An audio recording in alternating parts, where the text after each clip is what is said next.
ഇപ്പോൾ ഞാൻ നിൽക്കുന്നത് ശ്രീ ശങ്കരാചാര്യരുടെ ജന്മസ്ഥലമായ കാലടിയിലാണ്.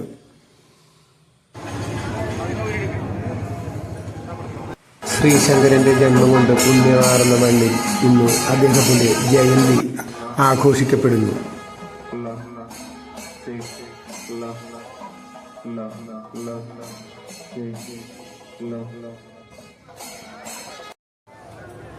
വാദ്യമേളങ്ങളോടും ഭക്തിസാന്ദ്രമായ മന്ത്രോച്ചാരണങ്ങളോടും നടത്തപ്പെട്ട ഘോഷയാത്രയിൽ ആധ്യാത്മിക ആചാര്യന്മാരുടെ സാന്നിധ്യം നിറപ്പവിട്ടേക്കും.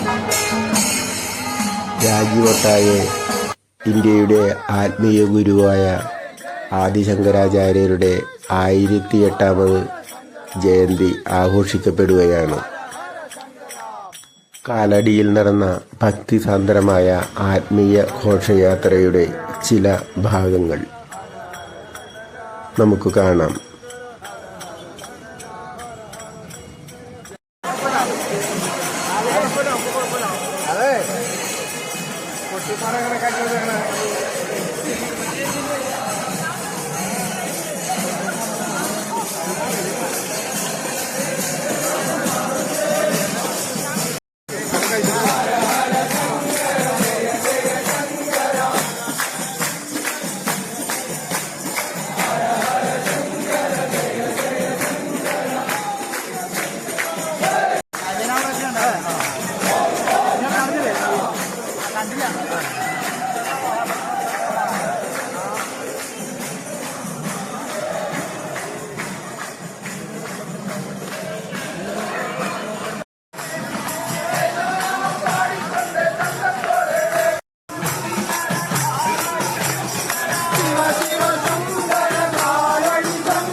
प्रचलन्ती वर्तते।